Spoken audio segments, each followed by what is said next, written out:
Mas lalo na ngayon mga tol, lumawak pa etong digmaan na nagaganap ngayon sa Middle East dahil kinumpirma na ng Houthi na nakabase sa Yemen na sumali na sila no dito sa Middle East War at umatake na sila mga kapatid dito sa Israel. Pag-usapan natin to mga kapatid.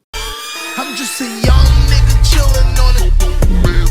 First time I seen ice was a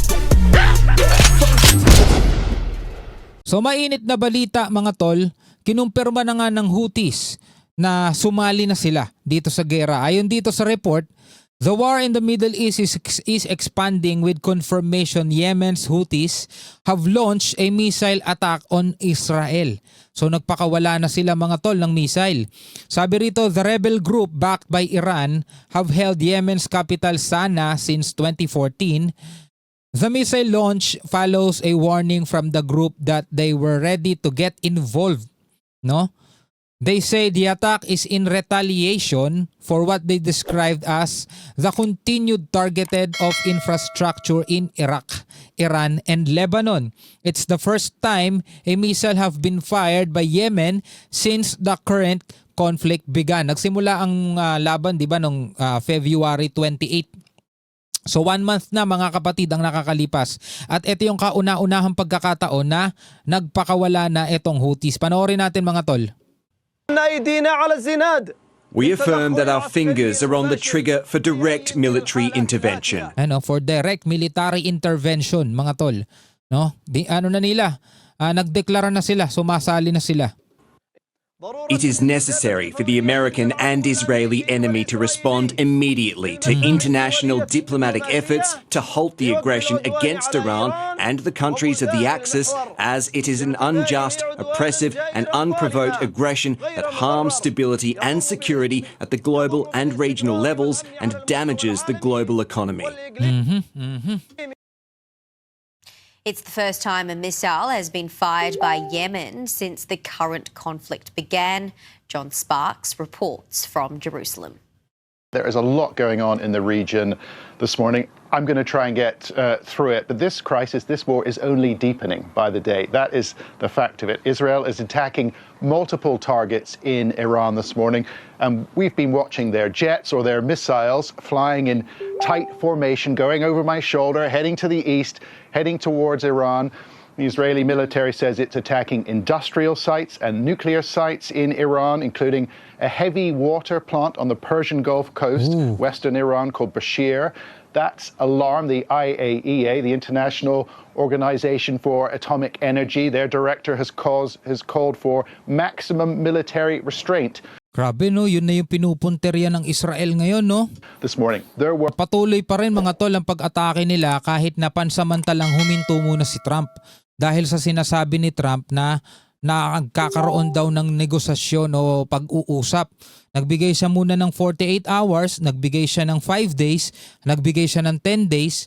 Pero mga kapatid, hindi pa rin tumitigil ang bakbakan at ang Israel patuloy pa rin sa pag-atake rito sa Iran. At ngayon nga, nagdeklara na sumasali na ngayon itong Yemen's Houthis.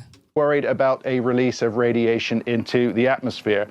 The Iranians, they've been firing multiple missile volleys into Israel. The sirens have been going off all night in Tel Aviv. And as you say, the IDF, Gumaganti din. the Israeli military say they've detected missiles being fired from Yemen, that for the first time. And as we heard, the Houthis have been warning that. They said their finger was on the trigger. And they've confirmed it this morning. They have fired missiles. And the significance of this is that it broadens the geographical spread of this war. Yan o, lumawak na. Geographical spread. Kasi kung titignan ninyo yung mapa mga kapatid dito, medyo may kalayuan etong Yemen dito sa nangyayaring bakbakan mga tol. No? Pero dahil nga sumali na etong Houthis, asahan din natin na kikilos ulit ang Israel at babakbakan naman tong Yemen katulad ng ginawa nila rito sa Lebanon nung sumali na at nagpaputok din etong Hezbollah. Diba? Etong Lebanon nadadamay sila dahil dun sa Hezbollah. Inaatake sila ngayon ng Israel. Pero etong Yemen mga tol, mukhang eto na ulit yung susunod na makakaranas naman ng pag-atake ng Israel. Dumadami din mga tol, etong mga nagiging kalaban ngayon ng Israel at nakikita natin na talagang lumalawak. At malapit dito sa Yemen ha, yung isang daanan din na mga oil tanker na parang may balak na rin ng Iran na ipitin ito sa pamamagitan siguro mga tol noong Houthis. 'Di ba? Inipit na nila etong Strait of Hormuz at etong isa pang daanan na El Madev ata yung pangalan nun is iipitin nila. Sabi nga dun sa balita para tayong pinatayan ng gripo niyan pag nangyari yan. You know, the Houthis have shown the ability to hit shipping in the Red Sea, in the waters around the Arabian Peninsula. If you want to run and get your atlases, I'd understand, but it's expanding this war, despite the sort of confident words that we've heard from Donald Trump.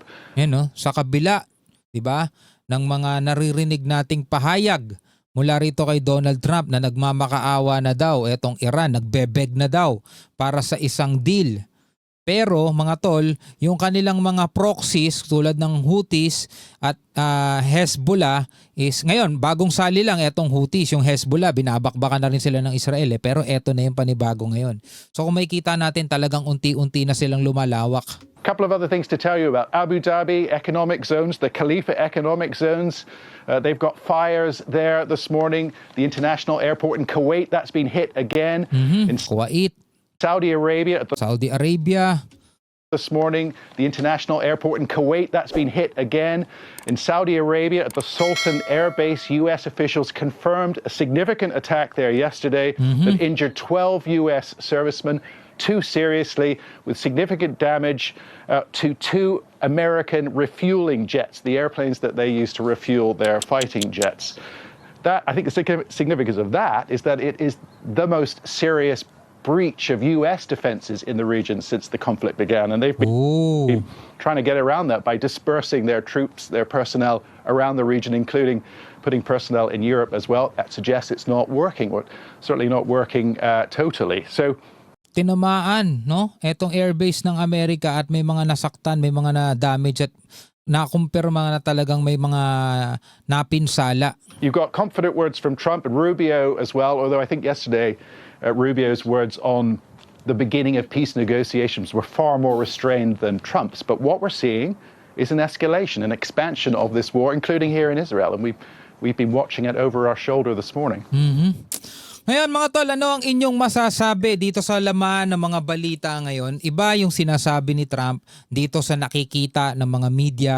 Sila mismo nakakasaksi, sabing ganun itong nagsasalita mga tol.